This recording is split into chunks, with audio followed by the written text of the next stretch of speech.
You need to go to China because it will literally shock you. This was me in Xi'an about 2 months ago. This is 11 p.m. on a Tuesday. And look how packed the streets are. Everybody's out like it's the weekend. And I also took the bullet train there and it was so comfortable and so convenient. Meanwhile, in LA back home is still waiting for that bullet train that connects LA and Vegas, which is not gonna be completed until 2032. So it's currently my first full day in Shanghai and I am feeling like the US is a third world country. That's how the city is making me feel. Please look at where I am right now. This is a mall. That is a mall. 3 jobs just to pay for home? I don't think that's even enough. We might need 6 or 7. So most of America is chronically sick because they poison them through their food and won't heal them because they won't profit if they are actually healed. No one prepared me for the shock of stepping into China's high-tech cities. For years, we've been told a very specific story, that China is polluted, repressive, falling apart. But when Americans actually go there, they come back saying one thing: we've been lied to. Because what they see isn't chaos, it's the future. From AI-powered public services to smart city surveillance that actually prevents crime, China's urban centers make most American cities look like they're stuck in the 1990s. And that's not an exaggeration. It's a reality so uncomfortable that many refuse to believe it until they see it with their own eyes. What if I told you that while America debates potholes, China is building entire cities from scratch, designed, coded, and optimized for efficiency? What if I told you that the anti-China narrative isn't just propaganda, but a billion-dollar campaign meant to hide a deeper truth, that the US can no longer compete? The extent of how much we've been brainwashed, I don't have words. And I knew this, like, I work in advertising. I have a lot of like insiders at like the different platforms and media companies. Like, I know that there's like censorship going on. I didn't realize the extent of the severity until now, after getting comments and messages from real people around the world telling me what's actually going on. And I don't know what to say. Like, I don't trust anything anymore. Like, I'd rather just like talk to, I have like new friends in all these countries. I'd rather talk to you guys. Be like, yo, is this actually going on in your country, or like, are they fucking with us? You know? So that's like, I think the beauty of this, hence why I think they wanted to be on TikTok, but that's my theory. But again, I'm just so grateful, and I want to just continue to read all these comments to you guys so you, like, again, get a real understanding of what's actually going on. So here's the latest. Okay. Russia in the 80s gave you at least a year off for new moms, and the doctors came to your house. In Romania, the ambulance is free. Vacation after birth is 1 year with pay. Free school, free college, unless you want to go to a paid college. They pay kids school allowance for food and clothing. I grew up in Latin America, and when I tell you I did not know poverty until I moved to the USA. Do you have to pay someone to receive your baby? Yes, $30,000. And we have a charge on our medical bill if we want to hold our baby after we deliver the baby. So that's what we go through. 3 jobs just to pay for home? I don't think that's even enough. We might need 6 or 7. So there's that. Whoever's controlling the Western media is completely brainwashing them. Land of the free, home of the slave. Maybe it's time the demented states of America join the first world. No, wait, there's no profit in that. This is the reason they want to eliminate TikTok. They do not want us communicating amongst each other because the state-run media cannot push their narrative. The USA is a corporation since 1912, and the American dream is an illusion full of nightmares. You are not truly free. Your social security number is your slave number. The elites are the ones that created the Federal Reserve in 1912. Wake up. Yes, it's a very interesting one. Most of America is chronically sick because they poison them through their food and won't heal them because they won't profit if they are actually healed. They call it the American dream because you have to be asleep to believe it. George Carlin. So why is the government in debt if it doesn't take care of its people? So that's why they created the Doge, D-O-G-E, and they're finding out that they're funneling all of the money back into their own pockets secretly. So stay tuned for that one, my new friends. The American dream is basic rights around the world. I have a relative in the US. She works 2 jobs and it's going to donate blood to pay the bills. So my theory, coming from someone in media for over 10 years, is the biggest threat to media, like left or right, is like that now that there's like user journalism and like there's these conversations going on, people are like actually posting the truth, is that their narrative is unable to be pushed, and they are trying to do everything they can to be able to still push their narrative, which is where the censorship is coming from, where the banning of platforms is coming from. And it has nothing to do with like, oh, you know, global threat. It's literally like their narrative, again, whether it's us or is unable to be pushed through. You need to go to China because it will literally shock you. This was me in Xi'an about 2 months ago. This is 11 p.m. on a Tuesday. This city is not like Shanghai or Beijing, which is comparable to LA or New York. And look how packed the streets are. Everybody's out like it's the weekend. And I also took the bullet train there and it was so comfortable and so convenient. Meanwhile, in LA back home is still waiting for that bullet train that connects LA and Vegas, which is not going to be completed until 2032. Back home, everything closes around like 7 p.m. and the nightlife is not even comparable. Unless you're going out to drink. But not everyone wants to drink these days. We call ourselves the richest country in the world, but sometimes I don't feel it. Like literally with this economy, we really need to wake the fuck up. For decades, Western media has painted a distorted picture of China, an endless loop of factory smog, censorship headlines, and gloomy images. But few people know that the US government actually spends around $1.6 billion every year to fund anti-China messaging overseas. That money fuels documentaries, articles, human rights reports, and social media campaigns designed to make the West feel superior, while distracting from its own decline. The narrative works because it taps into fear of a rising power that challenges the American-led world order.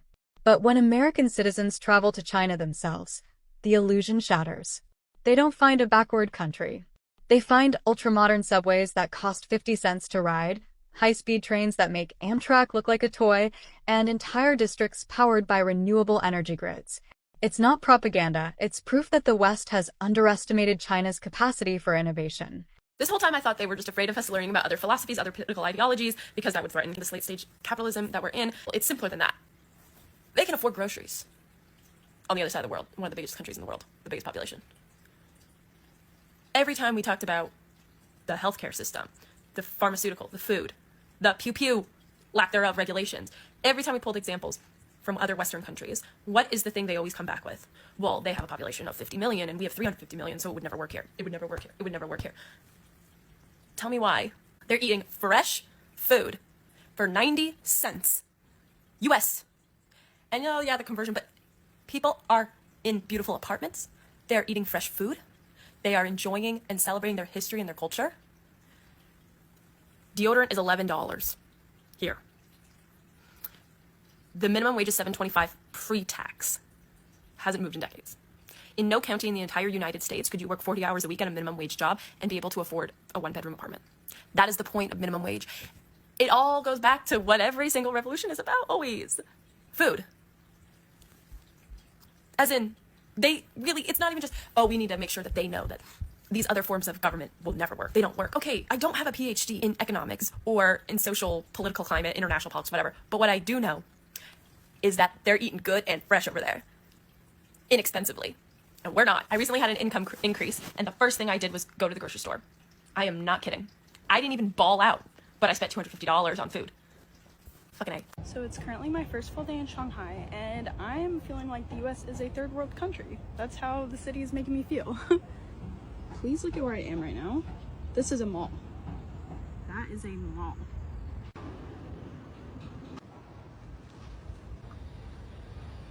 Walk through Shenzhen and you'll feel like you've stepped 20 years into the future. Robots deliver packages, cashless payments dominate every transaction, and facial recognition opens your apartment door. In Hangzhou, Alibaba's city brain controls traffic lights with AI, reducing congestion and saving lives. Shanghai's metro system alone handles over 10 million passengers a day, cleaner and faster than anything in the US. Meanwhile, in America, cities struggle with decaying infrastructure, homelessness, and outdated public transport. A simple bus ride in Los Angeles feels like time travel, not to the future, but to the past. It's not that America doesn't have the talent. It's that its systems are fragmented, privatized, and focused on profit over people. China, on the other hand, builds infrastructure as a national mission. Every project, every bridge, every bullet train is part of a vision, a collective strategy that looks decades ahead, not just to the next election cycle. I'm living and working in China right now for about 2 months, and this is how my conversations go with people who work at the office and factories here. I'm just gonna order some lunch. Oh, okay, I mean, there's lunch upstairs. Like, for me? Well, the factory, gives us all 2 to 3 meals a day, depending on, how long you're working. And then you get an hour off for both of the lunch breaks. Also, there's a napping area for in between. Oh, that's kind of nice. Oh, that's cool. Do you live far? No, a lot of companies provide housing. I live pretty close to here, so I could be, close to work, because we do work some pretty long hours sometimes. Wait, your company gave you housing? They gave you a spot? Yeah, it's pretty normal. Companies require that. It also, is, nearby, because I gotta get to work. Right. Do you have insurance for, maternity leave and stuff? Yeah, I mean, the government requires companies to give their employees insurance. And then we have basic healthcare too, so it costs as much as a lemonade to go see a doctor. Right. But you guys work like 6 days a week, which is, you know, a lot.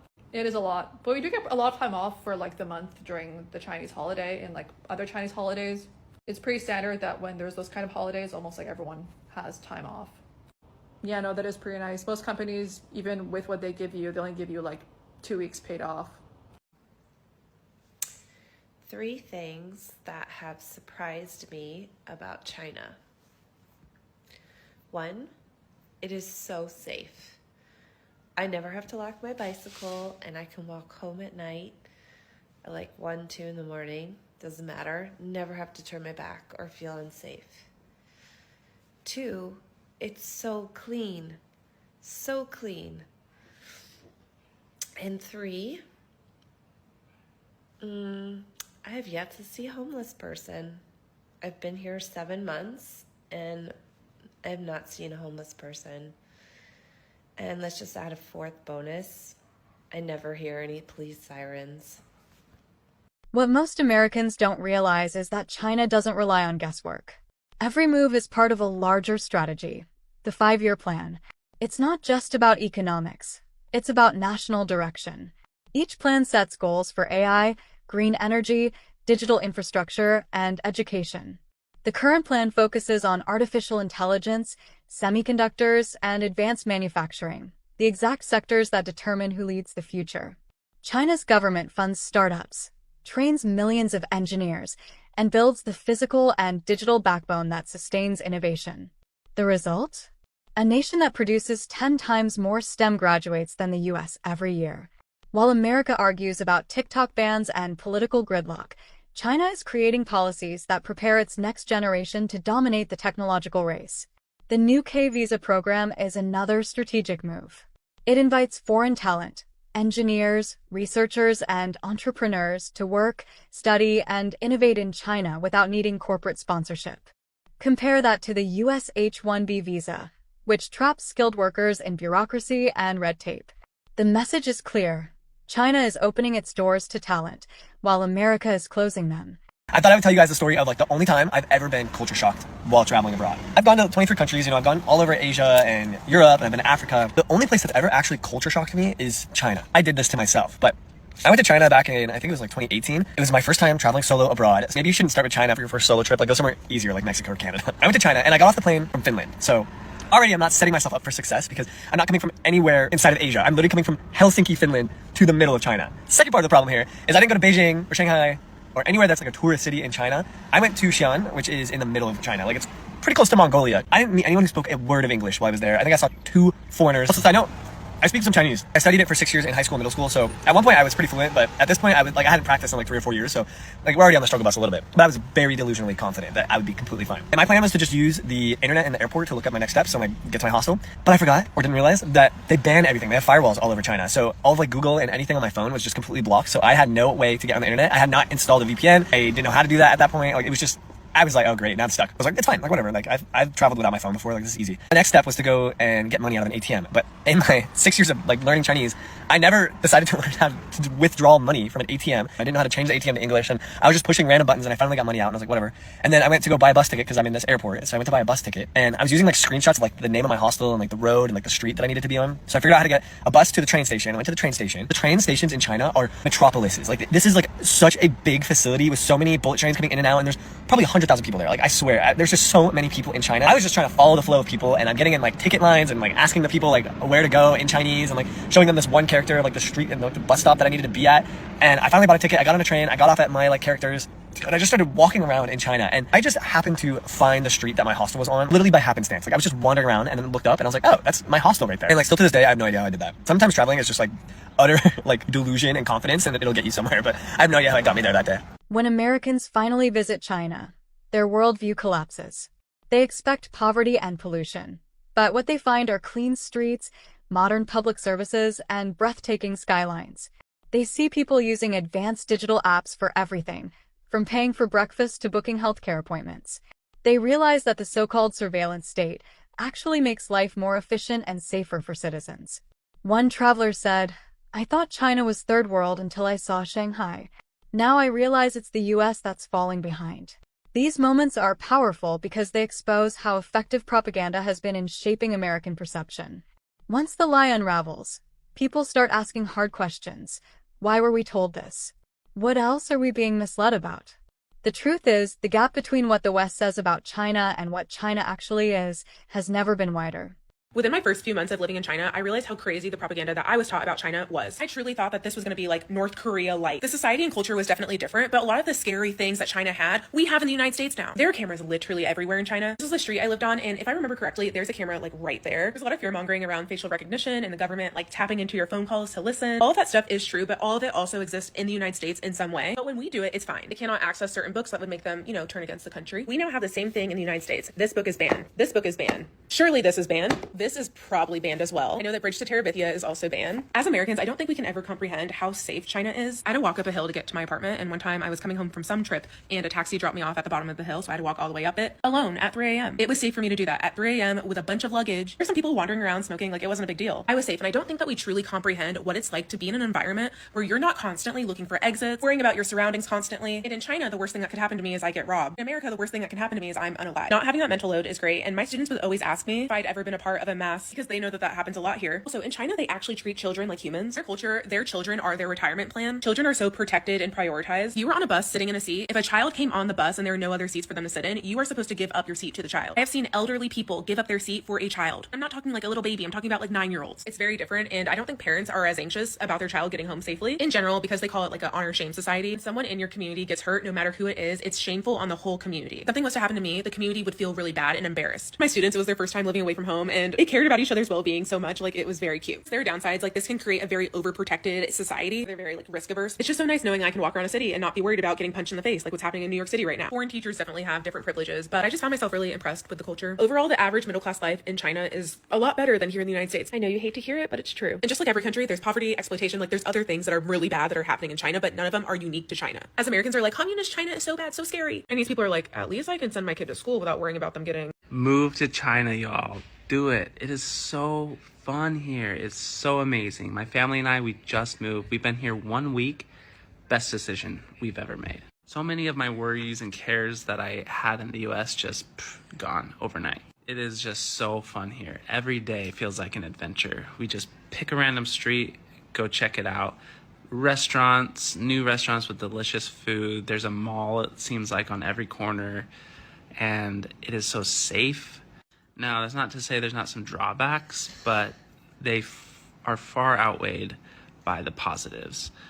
Good food, nice people, adventure, fun, novelty. I love it. I'm teaching English. That's probably the easiest way. There's other ways, but that's what I did.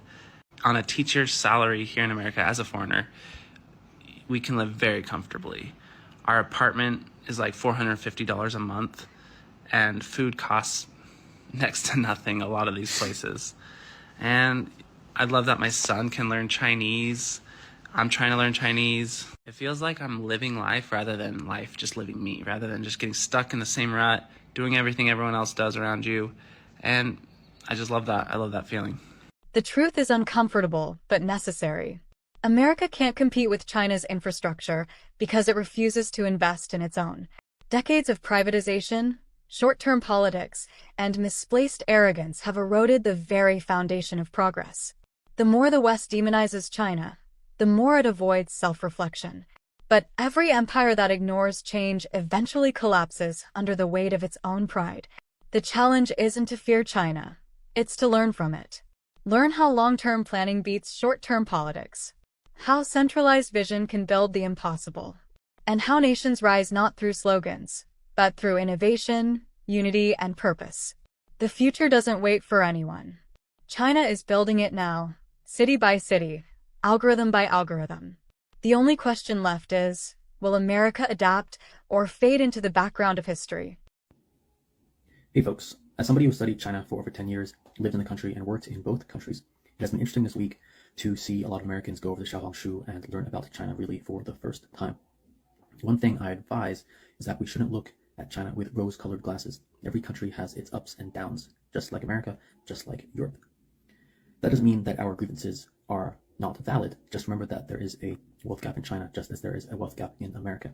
It's important to try to be as realistic as possible, especially when we see these things and we kind of get angry about it. The world is a lot more complicated than our history books in school or even the media likes us to believe. Again, no country is perfect. One way I like to think about this is that by looking at the world in too moralistic terms, we hurt our relationships with other people. You've seen how the media has kind of made us sometimes hate China through moral lenses and lose the human aspect of Chinese people. But it's also led to people in America hating their fellow Americans based on ideology. But if we think for a second, a lot of the arguments that the leftists are making come from the same place as the right wing. Maybe their conclusions are different, but I believe that they're actually both connected to China. For example, a lot of you guys complaining about the cost of living in China and the living state of Chinese people is connected to the jobs going over to China over the past 30 years due to American companies bringing manufacturing over there. And that's the same thing that the right wing in America has been complaining about for the past 20 years too. I don't know if Trump's plan is going to work, but this is an area of commonality between the two people. But this doesn't mean we should be hating people who did these things. We should be asking, first, was it possible for these jobs to remain in America? Because what would have happened if those manufacturing jobs stayed in America? Well, would the pollution be as bad as China? Would inflation be even worse now than we are complaining about at the moment? Another thing to remember is politics in the world is very important. Another reason that a lot of companies moved over to America was actually out of this plan that American and European governments believed that perhaps by making China more capitalist, they would become democratic. We also need to remember that in the 70s and 80s, we still had the Cold War, and the West believed that by being better friends with China, the Cold War would end, because China had become kind of not very good friends with Russia at that time. And eventually the Soviet Union did fall in the 1990s. Hopefully you were following this. I'm just saying that there are a lot of complications in the world, and a lot of the actions that were made that led to the modern day were done through calculations, sometimes based on morals. Not all of them were kind of based off this evil rich man kind of view. But feel free to argue with me in the comments about this. Goodbye. For years, we were told stories meant to divide us, to make us believe that progress elsewhere is a threat, not a lesson. But the truth doesn't serve politics. It serves those willing to look closer. China isn't perfect, but it's proving something undeniable. When a nation invests in its people, infrastructure, and technology, it doesn't just rise, it redefines the future. The question isn't whether China is advanced. The question is, why were we never told the truth?